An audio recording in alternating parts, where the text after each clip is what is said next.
आजकाल सोशल मीडियावर एका गोष्टीबद्दल खूप मोकळेपणाने चर्चा होते, ते म्हणजे पॅरानॉर्मल ॲक्टिव्हिटीज. तर असा काही अनुभव तुम्हाला आलाय का? अशी कोणती केस आली का? आणि तुम्ही ती कशी सॉल्व्ह केली? आहे माझ्याकडे केस अशी सातारा जिल्ह्यातील सातेवाडी गाव आहे. त्या ठिकाणी मी वास्तू व्हिजिटसाठी गेलेले. त्या ठिकाणी जेव्हा वास्तू व्हिजिटला गेले तेव्हा त्यांनी मला सांगितलं की माझे मिस्टर काहीच काम करत नाही. मुलं रात्रीची खूप जोरात ओरडतात. काही ना कुठल्याही गोष्टीवरून क्षुल्लक कारणावरून पण आमच्या घरात भांडणं होतं.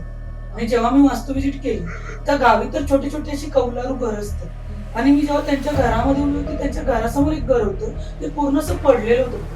तर मी जेव्हा त्यांच्या घरात एंट्री केली तेव्हा मला तिकडून काहीतरी फोर्स येतो, काहीतरी एनर्जी असेल येते असं मला जाणवलं.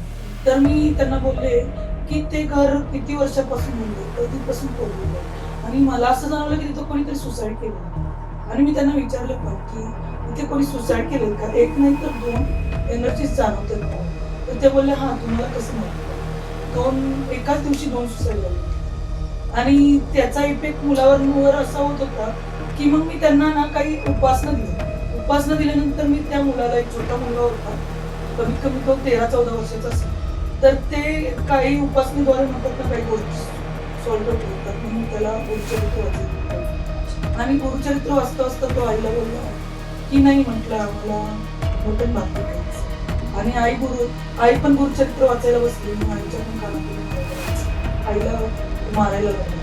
आणि त्यानंतर त्याच्या आईचे मला फोनवर फोन की मॅडम माझा मुलगा असा करतोय मला मारतोय करतोय आणि आता तो खूपच म्हणजे त्यांनी खूपच वेगळं रूप धारण केलेलं आहे. सगळे अग्रेसिव्ह खूप झालेलं आहे. भांडी वगैरे खूप फेकायला लागला तो. आमच्या अंगावर फेकून देतोय भांडी. मी कसं याला शांत करतो? मग मी त्यांना काही रेमेडीज दिल्या. इकडून पण आम्ही हेलिंग पद्धत आहे की आम्ही डिस्टन्स हेलिंग पण देतो. तेही दिलं आणि त्यानंतर तो शांत झाला. आणि नंतर मी त्यांना सांगितलं की तुम्ही ती रूम सोडणं खूप गरजेचं आहे. म्हणजे वास्तुदोष हा होताच आणि ती एनर्जी तिथं स्टॉप होणारच नव्हती. कारण त्या एनर्जीला मुक्तता मिळालेली नव्हती ती त्यांच्या नातेवाईकांनी दिलेली नव्हती. ज्या काही गोष्टी असतात एनर्जी मुक्तीसाठी काही गोष्टी श्रद्धा लागतात किंवा काही गोष्टी असतात त्यांना द्यावे लागतात ते झालेलेच नव्हते. आता बरेचदा ह्याच्याकडे वैज्ञानिक दृष्टीने बघितलं तर डॉक्टर म्हणतात की हे मनोरुग्ण असू शकतात.